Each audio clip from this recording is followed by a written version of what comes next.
ఆరోగ్య సంజీవని డాక్టర్ గారిచే సలహా.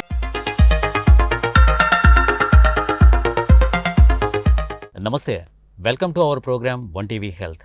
ఈరోజు మనం చర్చించుకునే అంశాలు ప్రధానమైనటువంటి హెల్త్ ఇష్యూస్ ఏంటి, డయాబెటిక్ సంబంధించి వాటి సమస్యలు ఎలా గుర్తించవచ్చు, సో వాటి లక్షణాలు ఏ విధంగా గుర్తించవచ్చు, దాని ట్రీట్మెంట్ ఏ విధంగా ఉంటుంది అనేది మనం తెలుసుకునే ప్రయత్నం చేద్దాం. అందుకుగాను ఈరోజు మన స్టూడియోలో endocrinologist and diabetologist doctor M Madhubabu గారు మనతో ఉన్నారు. సో వాటి సమస్యలు ఏ విధంగా వస్తాయి, వాటి లక్షణాలు ఏ విధంగా ఉంటాయి, వాటి ట్రీట్మెంట్ ఏ విధంగా ఉంటుంది అనేది వారి మాటల్లోనే అడిగి తెలుసుకుందాం. నమస్తే సార్. నమస్తే అండి. ఎలా ఉన్నారు సార్? నేను బాగున్నాను, మీరు ఎలా ఉన్నారు? I'm so fine sir. Diabetic patient లక్షణాలు మనకు ఏ విధంగా కనపడతాయి ఒక పేషెంట్లో? సో డయాబెటీస్లో మనకు టైప్ 1 డయాబెటీస్ అని ఉంటుంది, టైప్ 2 డయాబెటీస్ అని ఉంటుందండి. సో ఏ డయాబెటీస్ అయినా కూడా కొన్ని కామన్ లక్షణాలు ఉంటాయి. సో కామన్ లక్షణాల గురించి వస్తే బరువు తగ్గడం. సో ఎవరన్నా మనం బాగా తింటున్నా, ఆకలి బాగున్నా కూడా బరువు తగ్గుతున్నారంటే డయాబెటీస్ ఉందేమో చెక్ చేసుకోవాలి. ఇంకొకటి అతిమూత్రం, ఎక్కువసార్లు యూరినేషన్కి వెళ్ళాల్సి రావడము, అండ్ ఎక్కువ దాహం వేయడము, నోరు ఎండిపోవడము, అండ్ కొంతమందిలో కాళ్ళు లాగడము, కాళ్ళు పీకడము, నరాల మంటలు, ఇటువంటి సిమ్టమ్స్ కూడా ఉంటాయి. సో ఇటువంటి సిమ్టమ్స్ ఏది ఉన్నా కూడా మీరు షుగర్ చూసుకోవాలి. అండ్ ముఖ్యంగా అసిమ్టమాటిక్గా కూడా డయాబెటీస్ రావచ్చు. అసిమ్టమాటిక్ అంటే ఎటువంటి లక్షణాలు లేకున్నా కూడా కొంతమంది జస్ట్ జనరల్ బాడీ చెకప్లో చేసుకున్నప్పుడు డయాబెటీస్ వచ్చే అవకాశం ఉంది. కాబట్టి ఒక ఏజ్ వచ్చిన తర్వాత, ముఖ్యంగా 35+, ముఖ్యంగా మన ఇండియన్స్కి ఒక ఏజ్ వచ్చిన తర్వాత అందరూ కూడా సంవత్సరానికి ఒకసారి డయాబెటీస్ టెస్ట్ చేసుకోవడం చాలా మంచిది. Okay. So next one is, అసలు షుగర్ అనేది ఎందుకు వస్తుంది, ఎందుకు అటాక్ అవుతుంది ఒక బాడీకి, ఒక పేషెంట్కి ఎందుకు అటాక్ అవుతుంది, ఎందుకు? మంచి ప్రశ్న అండి. సో టైప్ 2 డయాబెటీస్ గురించి వస్తే, టైప్ 2 డయాబెటీస్ అనేది చాలా వరకు వంశపార్యపరంగా వస్తుంది. సో పేరెంట్స్లో ఎవరికన్నా ఒకరికున్నా, గ్రాండ్ పేరెంట్స్లో ఎవరికన్నా ఉన్నా, మన దగ్గర రక్త సంబంధికులు ఎవరికన్నా కూడా మనకు వచ్చే ఛాన్సెస్ చాలా ఉంటాయి. సో ఇలాగా జెనెటికల్గా డయాబెటీస్ రావచ్చు. అండ్ ఇది కాకుండా జెనెటికల్గా రిస్క్ అంత లేకున్నా కూడా కొంతమందికి రావచ్చు. ఎటువంటి పరిస్థితుల్లో అంటే, మన శారీరక శ్రమ సరిగా లేకపోయినా, ప్రాపర్ ఎక్సర్సైజ్ లేకపోయినా, డైట్ అబ్నార్మల్గా ఉన్నా, డైట్ అబ్నార్మల్ అంటే మనకు కావాల్సిన దానికన్నా ఎక్కువ క్యాలరీస్ తీసుకొని తద్వారా రాను బాడీ వెయిట్ ఎక్కువ అయిపోయి ఊబకాయలుగా మారామనుకోండి. సో దానివల్ల టైప్ 2 డయాబెటీస్ రావచ్చు. సో ఇంకొక బయట అపోహ ఒకటి ఉంది సార్, అది చూస్తే నవ్వొస్తుంది. అది నిజమెంతో అబద్ధమెంతో అనేది అర్థం కావట్లేదు. ఒకటి ఏంటంటే, ఎక్కువ మోతాదు చక్కెర శాతం తీసుకోవడం వల్ల, తర్వాత ఎక్కువ స్వీట్స్ తీసుకోవడం వల్ల డయాబెటిక్గా మారే అవకాశాలు, ఛాన్సెస్ ఎక్కువగా వస్తాయని చెప్పేసి మాట్లాడుతుంటారు. చాలామంది కాఫీలో ఇంత చక్కెర కలుపుకున్నాం అనుకోండి, ఏమంటారు, అరే షుగర్ వ్యాధి వస్తుంది అని చెప్పేసి మాట్లాడతారు. ఇందులో ఎంత మాత్రం నిజం ఉందంటారు? అంటే కేవలం షుగర్ స్వీట్స్ తినడం వల్లనే రాదండి. దీంతోపాటు కొంత జెనెటిక్ రిస్క్ ఉండాలి.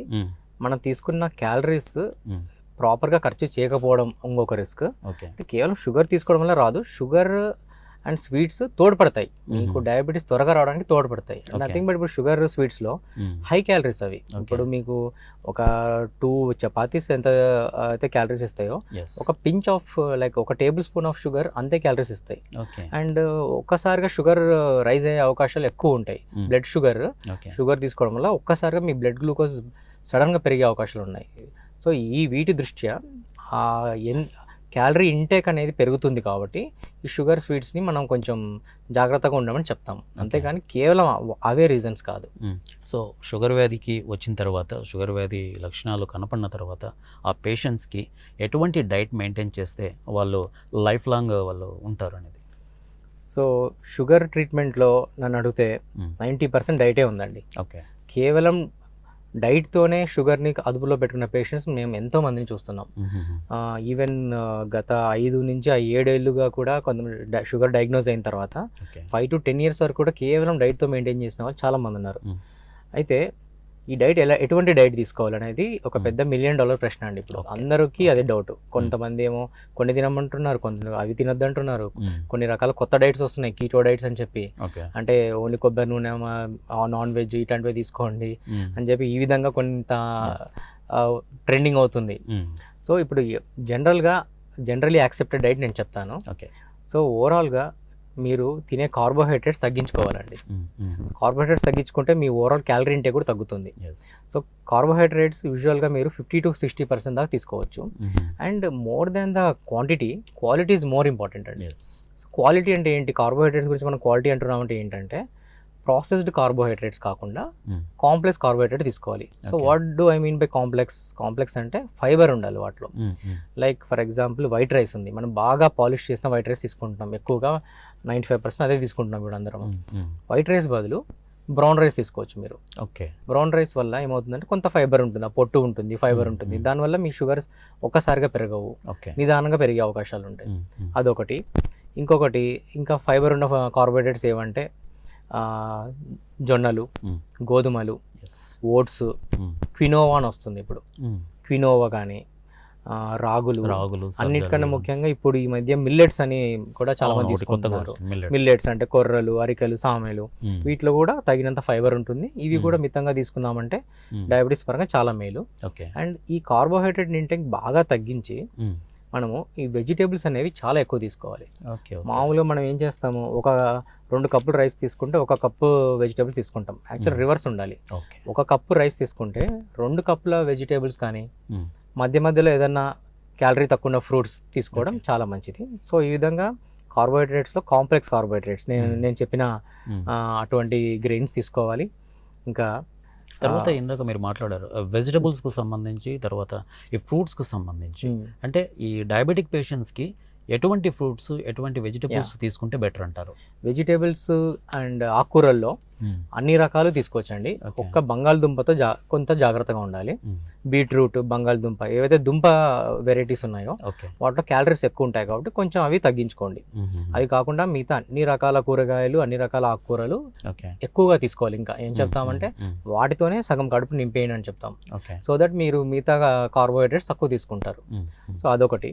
అండ్ ఫ్రూట్స్ విషయానికి వస్తే కొంచెం జాగ్రత్తగా ఉండాలి. ఫ్రూట్స్లో అన్ని రకాల ఫ్రూట్స్ అంత మంచిది కాదు డయాబెటీస్కి. ముఖ్యంగా స్వీట్ ఎక్కువ ఉన్న fruits like mango and banana, అరటిపండు, మామిడి పండు, సపోటా, సీతాఫలము, ఇటువంటి స్వీట్ ఎక్కువ ఉన్న ఫ్రూట్స్ తీసుకోవడం వల్ల మీ క్యాలరీస్ పెరిగితే ఒక్కసారిగా షుగర్ పెరుగుతుంది. సో ఇవి కొంత తగ్గించి మెయిన్గా మీరు కొంత వగరుగా ఉన్న ఫ్రూట్స్, సిట్రస్ ఫ్రూట్స్ అంటాం, అంటే కమలా పండు కానీ, చీనీ పండు కానీ, జామకాయ కానీ, యాపిల్ కొంత మితంగా, కివి, స్ట్రాబెర్రీస్, ఇటువంటివి తీసుకోవచ్చు మీరు. ఓకే. తర్వాత ఇంకొక ప్రధానమైనటువంటి సమస్య డయాబెటిక్ పేషెంట్స్లో ఎలా కనిపిస్తుంది అంటే, మామూలు పేషెంట్స్కి కంటే ఈ డయాబెటిక్ పేషెంట్లో ఆర్గాన్స్ ఎక్కువగా దెబ్బతినే అవకాశం కనపడుతుంది అంటారు. So some like kidneys and liver. So తొందరగా అంటే తొందరగా వ్యాధిగ్రస్తులు అయ్యే అవకాశం, అంటే తొందరగా డ్యామేజ్ అయ్యే అవకాశం ఎక్కువగా ఉంది వీళ్ళలో అంటారు. ఎందుకు వస్తుంది సార్ అదే? సార్, ఇప్పుడు మనం డయాబెటీస్ గురించి ఇంత డిస్కస్ చేస్తున్నామన్నా, ప్రపంచవ్యాప్తంగా డయాబెటీస్ పెరుగుతుందని మనం ఇంత అలాం అవుతున్నామంటే మెయిన్ కారణం ఏంటంటే డయాబెటీస్ ఏదో చేస్తుందనే కదా. సో డయాబెటీస్ ఏం చేస్తుంది, బేసికల్గా డయాబెటీస్ అన్కంట్రోల్గా ఉంటే బాడీలో కీలకమైన ఆర్గాన్స్, ఒకటి మెయిన్గా గుండె, కిడ్నీ, మన కళ్ళు, బ్రెయిన్ అండ్ మిగతా కొన్ని ఆర్గాన్స్ కూడా నిదానంగా, నరాలు, సో ఇవన్నీ కూడా ఫెయిల్ అయ్యే అవకాశాలు ఉన్నాయండి. ముఖ్యంగా డయాబెటీస్ అన్కంట్రోల్గా ఉండి అలా ఒక 5 నుంచి 10 ఏళ్ళు గడిచిందంటే ఖచ్చితంగా వీటిలో ఏదో ఒక ఆర్గాన్ ఫెయిల్ అయ్యే అవకాశం ఉంది. రాను అన్నీ ఫెయిల్ అయ్యే అవకాశం ఉంది. ఫెయిల్ అంటే నా ఉద్దేశం గుండె తీసుకుంటే గుండెపోటుకి ప్రధాన కారణం టైప్ 2 డయాబెటీస్. కిడ్నీ ఫెయిల్యూర్ అయ్యి డయాలసిస్ చేయించుకుంటారు. దానికి ప్రధాన కారణం వాళ్ళు ఒక డేటా తీసుకున్నారంటే వాళ్ళు 100 మంది డయాలసిస్ పేషెంట్లో మీకు ఏదాని వల్ల మీరు డయాలసిస్ స్టేజ్కి వచ్చారు వాళ్ళని అడిగారంటే 100 మందిలో 95 మందికి డయాబెటీస్ ఉంటుంది. అండ్ నరాలు మొద్దుబారిపోవడం, నరాల నొప్పుల వల్ల, స్పర్శ కోల్పోవడం వల్ల కాళ్ళలో చిన్న అల్సర్లు మానకపోవడం, గ్యాంగ్రీన్గా మారడం, కాళ్ళు కొన్నిసార్లు పూర్తిగా ఇన్ఫెక్షన్ వచ్చి ఆపరేషన్ చేయాల్సిన స్టేజ్కి రావడం, అదొకటి. కంటి పరంగా చూస్తే రెటీనా అనేది చాలా ముఖ్యం మనకు. రెటీనాలో నరాలు అంటే మన రక్తనాళాలు దెబ్బతినడం వల్ల రెటీనా డిటాచ్ అవ్వడం, రెటీనా దెబ్బతినడం, దానివల్ల చూపు మందగించడం, కొన్నిసార్లు బ్లైండ్నెస్ రావడం, ఇవి రావచ్చు. అండ్ బ్రెయిన్ పరంగా బ్రెయిన్ స్ట్రోక్ రావచ్చు. సో ఇవన్నీ కూడా డయాబెటీస్ వల్ల అఫెక్ట్ అయ్యే కీలకమైన ఆర్గాన్స్ అండి. సో ఓవరాల్గా తీసుకుంటే ఈ కిడ్నీకి సంబంధించి ఎక్కువగా ఇది డయాబెటిక్ పేషెంట్స్లో బాగా కనపడుతుంది. సో డయాలసిస్ వరకు వెళ్ళిపోవాల్సిన పరిస్థితి వస్తుంది. సో మరి డయాలసిస్ పేషెంట్స్కి అంటే కిడ్నీలు డయాలసిస్ చేయాల్సిన ఆవశ్యకత ఎప్పుడు మనకు వస్తుంది ఈ పేషెంట్కి? ఓకే, కిడ్నీ కంప్లీట్గా ఫెయిల్ అయినప్పుడు డయాలసిస్ చేయాల్సిన ఆవశ్యకత వస్తుందండి. సో కిడ్నీ ఫెయిల్యూర్ ఎంత వరకు వచ్చింది, ఎంత గ్రేడింగ్లో ఉంది, ఏ స్టేజ్లో ఉన్నాడని చెప్పడానికి, సో బ్లడ్లో సీరం క్రియాటిన్ లెవెల్స్ కనుక అలా పెరుగుతూ పోతున్నాయంటే మీ కిడ్నీ స్టేజ్ కూడా ప్రోగ్రెస్ అయ్యి అడ్వాన్స్ స్టేజ్కి రీచ్ అవుతుందని అర్థం. ఓకే. లైక్ ఇప్పుడు డయాలసిస్ స్టేజ్లో మన పేషెంట్ చూస్తే వాళ్ళకి ఎంత లేదన్నా క్రియాటిన్ లెవెల్స్ 4 పైనే ఉంటాయండి. ఓకే. 4 పైన ఉండి అట్లా దీర్ఘకాలికంగా అలా వదిలేసామంటే ఫైనల్గా వారు డయాలసిస్ స్టేజ్కి రీచ్ అవ్వచ్చు. ఓకే. తర్వాత ఈ కంటి సమస్యలు కూడా ఎక్కువగా కనపడతాయి డయాబెటిక్ పేషెంట్స్లో. సో అవి ఎందుకు ఫామ్ అవుతాయి, అంటే దాని ఏ విధంగా వస్తాయి ఇవి? సో ఈ డయాబెటిక్ పేషెంట్స్లోనే ఎందుకు అంతగా రావాల్సిన అవసరం లేదు? డయాబెటీస్ పేషెంట్స్లో ప్రధానంగా మనము కంటి సమస్యలు 2 వస్తాయండి. ఒకటి క్యాట్రాక్ట్ అంటే శుక్లం, చాలా కామన్గా వస్తుంది శుక్లం. ఇంకొకటి ఇందాక నేను అన్నట్టు రెటీనా సమస్య. ఓకే. సో ఇప్పుడు ఎందువల్ల వస్తాయి కంటి సమస్య, కంటికి షుగర్కి సంబంధం అంటే ఇప్పుడు షుగర్ ఎక్కువైనప్పుడు మన కంటి శుక్లం అంటే మన కంటిలో ఉన్న ఒక లెన్స్, కంటిలో కూడా ఒక లెన్స్ ఉంటుంది, దాని ద్వారా మనకు లైట్కి వెళ్ళి మనకు అంతా కనిపిస్తుంది. ఆ లెన్స్లో షుగర్ పేరుకున్నప్పుడు ఆ షుగర్ అనేది ఊరికే ఉండకుండా కొంత నీరుని అట్రాక్ట్ చేస్తుంది. ఓకే. సో ఆ నీరుని తర్వాత మిగతా ఇతరత్ర కెమికల్స్ అట్రాక్ట్ చేసి మన లెన్స్ బాగా వాపు వచ్చేసి నిదానంగా తెల్లబడిపోతుంది. దాన్ని కంటి శుక్లం అంటారు. సో ఈ విధంగా క్యాట్రాక్ట్ రావచ్చు. ఇంకా రెటీనా విషయానికి వస్తే ఈ షుగర్ ఎక్కువైపోవడం వల్ల షుగర్, దాంతోపాటు అది తెచ్చుకున్న కొలెస్ట్రాల్, ఇంకా కొన్ని రకాల చేంజెస్ వల్ల ఈ రక్తనాళాలు అనేవి చాలా నేరో అయిపోవడము, కొన్నిసార్లు ఉబ్బిపోవడము, కొన్నిసార్లు చిట్లడము, రకరకాల చేంజెస్ జరిగి ఆ రెటీనా అనేది దెబ్బతింటుంది. రక్తనాళాల వల్ల రెటీనా అనేది దెబ్బతిని కొన్నిసార్లు ఎక్స్ట్రీమ్ స్టేజెస్లో డిటాచ్ అంటే బయటికి, అంటే అది ఉన్న ప్లేస్ నుంచి ఊడి కూడా లోపలికి ఇలా ప్రొజెక్ట్ అవ్వచ్చు. సో ఈ విధంగా రెటీనా అండ్ క్యాట్రాక్ట్ వస్తుందండి టైప్ 2 డయాబెటీస్లో. తర్వాత డయాబెటిక్ పేషెంట్స్లో మెయిన్గా ప్రధానంగా మనం చూసుకోవచ్చే అంశం ఏంటంటే ఈ నరాలకు సంబంధించి, అంటే ఈ నరాలు ఎందుకు ఉబ్బుతాయి, సో ఎందుకు నేరో అయిపోతాయి, ఎందుకు సన్నగా అవుతాయి, ఎందుకు దాంట్లో ఎందుకు వచ్చేస్తుంది అంటారు అది? సో బేసికల్గా మేమంతా ఏం చెప్తామంటే type 2 diabetes is a metabolic disorder and also it's a vascular disorder అంటాం. అంటే బేసిక్గా దాని ప్రధాన టార్గెట్ అంతా కూడా షుగర్ది మన రక్తనాళాల మీద ఉంటుందండి. మనకు రక్తనాళాల్లో 2 రకాలు ఉంటాయి, పెద్ద రక్తనాళాలు, చిన్న రక్తనాళాలు. పెద్ద రక్తనాళాలు అంటే మనకు బ్రెయిన్కి వెళ్ళే రక్తనాళాలు అని చెప్పొచ్చు, హార్ట్కి వెళ్ళే రక్తనాళాలు. చిన్నవి మైక్రోవాస్కులేచర్ అంటాం. కిడ్నీకి వెళ్ళే రక్తనాళాలు, కంటికి సప్లై చేసే, రెటీనాకి సప్లై చేసే రక్తనాళాలని మైక్రో సర్క్యులేషన్ అంటాం. సో ఈ రెండింటిని కూడా డయాబెటీస్ ఎక్కువ హై షుగర్ డ్యామేజ్ చేస్తుంది. సో బేసికల్గా మనము ఫర్ ఎగ్జాంపుల్ గుండె సంబంధించిన రక్తనాళాలు తీసుకున్నాం అనుకోండి, ఏమవుతుంది అక్కడ గుండెపోటుకి కారణం డయాబెటీస్ అంటున్నాం. బేసికల్గా ఏమవుతుందంటే ఆ రక్తనాళాల్లో మీకు ఆ వెడల్పు ఏదైతే ఉందో ఆ లోపల ల్యూమెన్ అనేది అది పూడికలు ఏర్పడతాయి. ఆ రక్తనాళాల్లో పూడికలు వస్తాయి. మీకు పూడికలు వచ్చినప్పుడు బ్లడ్ ఫ్లో సరిగా ఉండకపోవడం వల్ల ఆ హార్ట్ మజిల్ అనేది డ్యామేజ్ అవుతుంది, దాన్ని గుండెపోటు అంటాం. సో పూడికలు ఎందుకు వస్తాయి డయాబెటీస్ వల్ల అంటే, ఒకటి హై షుగర్ వల్ల మీ బాడీలో కొలెస్ట్రాల్ లెవెల్స్ పెరిగిపోతాయి, ముఖ్యంగా చెడు కొలెస్ట్రాల్, ఎల్డిఎల్ కొలెస్ట్రాల్ అనేది పెరిగిపోయి ఆ పూడికలకి కారణమవుతుంది. ఇదే కాకుండా ఇంకొన్ని రకాల కెమికల్ చేంజెస్, కొన్ని రకాల బ్లడ్ సెల్స్ కూడా అందులో పేర్కోవడం వల్ల ఆ పూడికలు విపరీతంగా పెరిగిపోయి సడన్గా బ్రస్ట్ అవుతుంది. సడన్గా బ్రస్ట్ అయ్యి దాని మీద ఒక బ్లడ్ క్లాట్ ఏర్పడుతుంది. అలా బ్లడ్ క్లాట్ అయినప్పుడు పూర్తిగా బ్లడ్ సప్లై మన హార్ట్ మజిల్కి ఆగిపోతుంది కాబట్టి దాన్ని గుండెపోటు అంటారు. సో ఈ విధంగా అది బ్లడ్ వెజల్స్ని ఈ విధంగా డ్యామేజ్ చేస్తుంది. తర్వాత ఇంకో అంశం ఏంటంటే ప్రధానమైనటువంటిది ఈ గుండెపోటు వస్తుంది. సో మామూలు సాధారణమైనటువంటి పేషెంట్స్లో గుండెపోటు వస్తే పెయిన్ ఎక్కువగా వస్తుంది, అది తెలిసిపోతుంది బయట జనానికి. సో ఇంకోటి ఏంటంటే ఇప్పుడు ఈ డయాబెటిక్ పేషెంట్స్లో గుండెపోటు వచ్చినప్పుడు నొప్పి అనేది తెలియకుండానే వస్తుంది అంటారు, ఇది నిజమేనా? అవునండి, ఎగ్జాక్ట్లీ. దీన్నే సైలెంట్ ఎంఐ అంటారు. ఎంఐ అంటే మయోకార్డియల్ ఇన్ఫార్క్షన్, అంటే గుండెపోటుకి మనం చెప్పే సైంటిఫిక్ పేరు.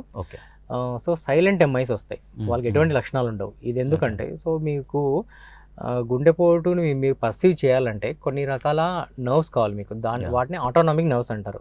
ఇందాక మనం ఏ విధంగా అయితే డయాబెటీస్ నరాలని అఫెక్ట్ చేస్తాయని చెప్తున్నామో, సో సెన్సరీ నర్వ్సే కాకుండా ముఖ్యంగా ఈ ఆటోనామిక్ నర్వ్స్ కూడా అఫెక్ట్ చేస్తాయి type 2 diabetes. So autonomic nerves ఏవైతే పెయిన్ని క్యారీ చేసే నర్వ్స్ని అఫెక్ట్ చేస్తాయో అప్పుడు మీకు ఆ ఎంఐ గుండెపోటు అనేది మీరు పర్సీవ్ చేయలేరు, మీరు దాన్ని ఫీల్ అవ్వలేరు. సో దానివల్ల సైలెంట్ ఎంఐస్ కూడా రావచ్చు, ముఖ్యంగా నరాలు అఫెక్ట్ అవ్వడం వల్ల. సో అది ప్రధానంగా కనపడేది అంశం అది. తర్వాత ఈ డయాబెటిక్ పేషెంట్స్లో కూడా చర్మ సమస్యలు ఎక్కువగా వస్తాయి అంటారు, అంటే ఈ డయాబెటిక్ వల్లనే చర్మ సమస్యలు వచ్చే అవకాశం ఉందంటారా? ఖచ్చితంగా అండి. చర్మ సమస్యలు అంటే మీకు లైక్ కొన్ని రకాల డయాబెటిక్ చేంజెస్ వస్తాయి.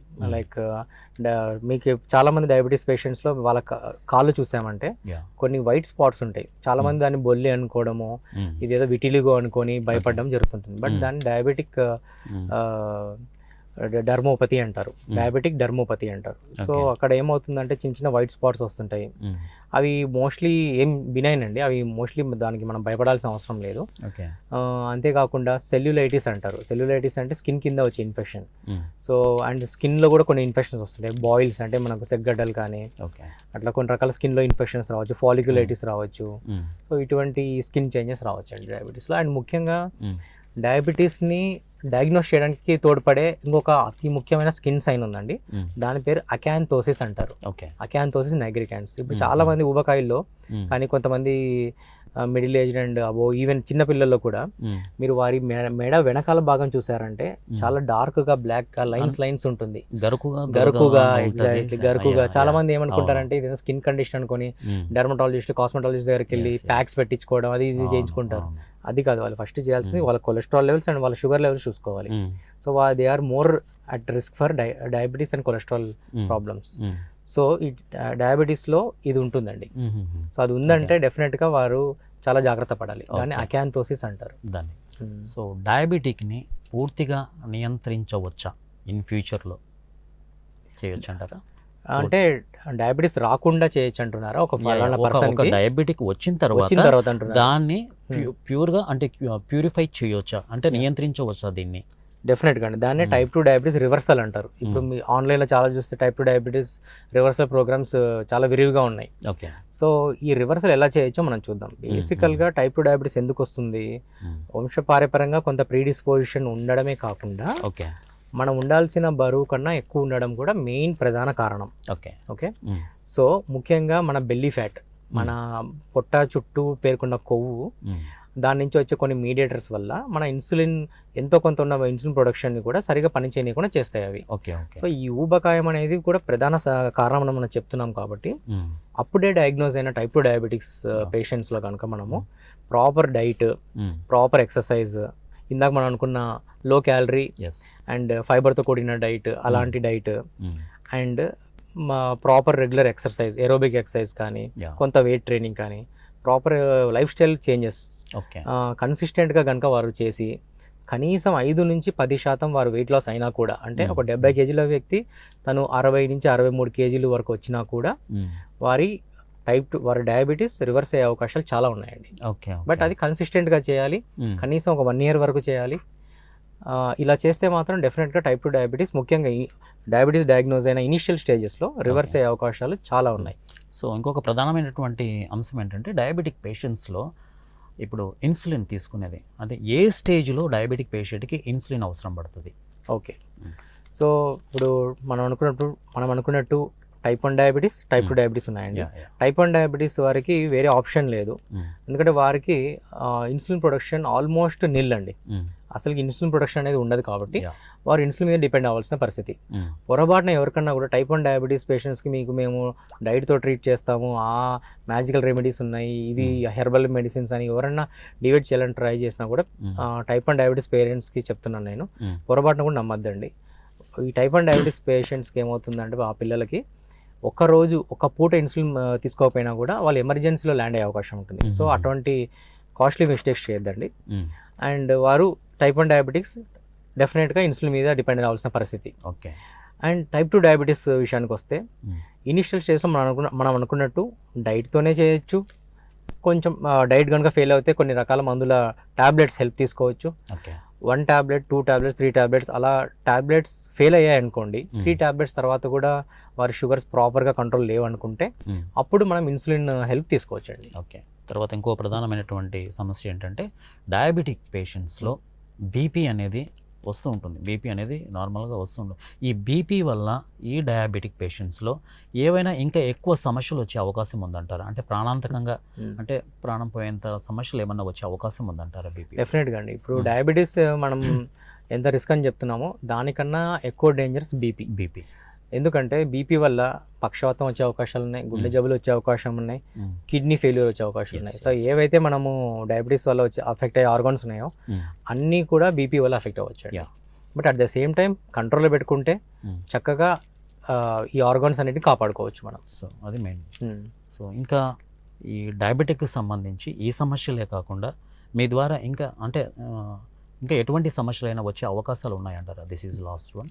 So Yeah. డయాబెటిక్స్ సంబంధించి డయాబెటీస్లో ఇప్పుడు మనం అనుకున్న ఈ heart failure, kidney failure, retinopathy, Mm. కంటి సమస్యలు ఇవే కాకుండా Mm. మీకు మగవారిలో అయితే సెక్షువల్ ప్రాబ్లమ్స్ రావచ్చు. ఎస్.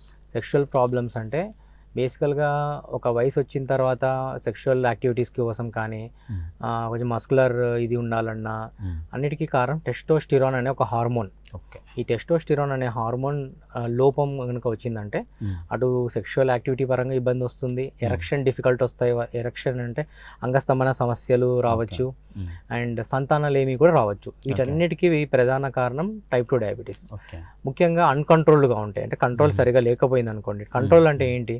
కంట్రోల్ అంటే మనము డయాబెటీస్ కంట్రోల్ అంటే పరగడుపున షుగర్ 90 నుంచి 130, తిన్న 2 గంటల తర్వాత షుగర్ 180 లోపల ఉండడము, 3 నెలల షుగర్ యావరేజ్ HbA1c 7% లోపల ఉండడంని మేము కంట్రోల్ అంటాం.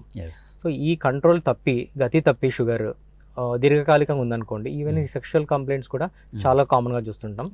ఇన్ఫ్యాక్ట్ ప్రతి ఇద్దరి డయాబెటీస్ పేషెంట్స్లో ఒకరికి ఈ ఎరక్షన్ సమస్యలు కామన్గా చూస్తుంటామండి. తర్వాత ఈ డయాబెటిక్ సంబంధించి ఒక టైంలో అయితే ఒక ఏజ్డ్ వాళ్ళకు వచ్చేది అని చెప్పేసి మాట్లాడుతున్నారు, కానీ ఇప్పుడు ఏంటంటే చిన్న పిల్లల్లో కూడా మనం డయాబెటిక్ సమస్య చూస్తున్నాము. అంటే ఏ ఏజ్ నుంచి ఏ ఏజ్ వరకు ఈ డయాబెటిక్ అటాక్ అవుతుంది? అదే అండి, టైప్ 1 డయాబెటీస్ అయితే మోస్ట్లీ చిన్నపిల్లలే వస్తుంది మోస్ట్లీ. అండ్ టైప్ 2 డయాబెటీస్ కూడా ఒక అలార్మింగ్గా ఉన్న ఫ్యాక్ట్ ఏంటంటే టైప్ 2 డయాబెటీస్ కూడా ఇప్పుడు చిన్నపిల్లలు వస్తుంది. చిన్నపిల్లలు ఐ మీన్ లైక్ 15+ ఇయర్స్లో, 15 ఇయర్స్ తర్వాత ఈవెన్ 20s కూడా చాలా కామన్గా చూస్తున్నాం టైప్ 2 డయాబెటీస్.